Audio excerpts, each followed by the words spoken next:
Let's talk about Vikes versus Cards next week. The Arizona Cardinals, their second straight tough road game. Gentlemen, Bo, I'll start with you. Is this a must-win for the Arizona Cardinals? It's 6-5 now, tied for first in the NFC West, still ahead and in control of their own destiny. But does Kyler Murray need to play better and outduel Sam Darnold at home to get this dub? No doubt about it. I mean, I think Kyler Murray has to be the best quarterback on the field going forward. That's just going to be imperative for this team to get right and to win the big games that are necessary to win the division, to secure a final spot of the 7 top NFC teams in the playoffs. It's really unfortunate because the opportunity was there today, guys. It was before the game. Obviously, we knew it was on the line, and then throughout the game, you just knew that they were just kind of putzing away a chance to, as you said, put this NFC West division on ice, and now you lock in for the foreseeable future for the rest of the way.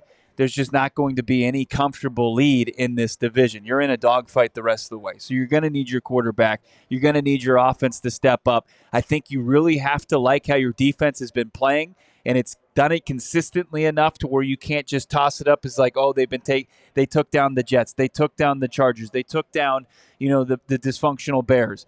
They're a good defense. I think they've proven that much to them. Now it's the offense to do what we thought we were going to see before the season even began was going to be the strength of this team. They've got to play like that the rest of the way, and they're going to have to flush this performance in order to do so. You got to lock in, buckle up, because this thing is just getting started.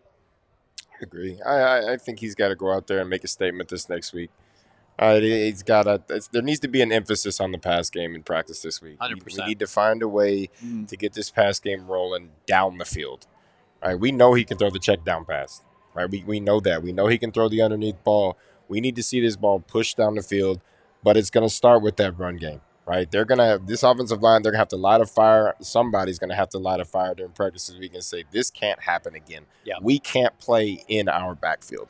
We need our feet going forward. And if we can establish that, you can establish a run game going into Minnesota next week. And Kyler can put this together, have a solid game, have a good comeback game after a not-so-good game.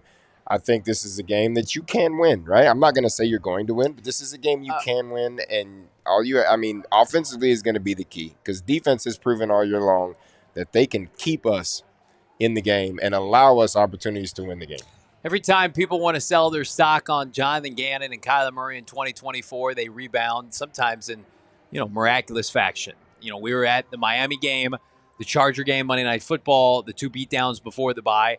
I'm willing to chalk this game up to maybe got a little high on themselves, took some time off during the bye, weren't ready to compete today. I mean, anytime you get beat in the line of scrimmage like that, when we know the Cardinals on paper, everybody said, had the advantage up front, didn't get it done, you don't think that's going to be a message point with JG and Drew Petzing this week? Of course it is. And, here's what I will say. The Vikings have big explosive plays, and it's coming. Jordan Addison went off today. They've got Justin Jefferson, Hawkinson. I mean, they lit up the Bears down the field. So the Cardinals, Brittany, your point, they got to be prepared to do that. The Marvin Harrison Jr., this on-again, off-again relationship, it feels like they have offensively with their 4th overall pick, that's got to change.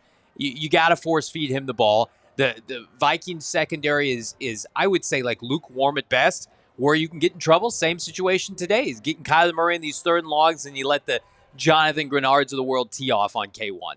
I think the Cardinals are going to give a night-and-day performance difference next week. I expect them to compete. The line is already out right now with our friends at Bet365. The Cardinals they're a 4-point dog. So on a neutral field, it's a pick'em game. I think the Arizona Cardinals, they're going to give us every reason to be 100% back in for the people who are off today, Bo. You've got, and you look at the Seahawks team that gets the Jets next week. So they have the chance of coming in to State Farm Stadium 2 weeks from today, riding a 3-game win streak. Yeah. Very realistic scenario there, where if the Arizona Cardinals falter, they slip a game behind, and they're going to have to play catch up. Just starting and facing this team at home in week 14 of the NFL season, and then you've got some opportunities to get right against the Panthers team, against the Patriots team. But you don't want to falter, the next couple of weeks and really put yourself in a tough position where you have to kind of rely on other teams to get it done for you, where you can control your own destiny. And it starts, as Johnny pointed out, on the practice field come Wednesday with this team getting right and trying to fix their flaws, their wrongs, in the film room tomorrow, in the film room Tuesday, and then back on the practice field Wednesday.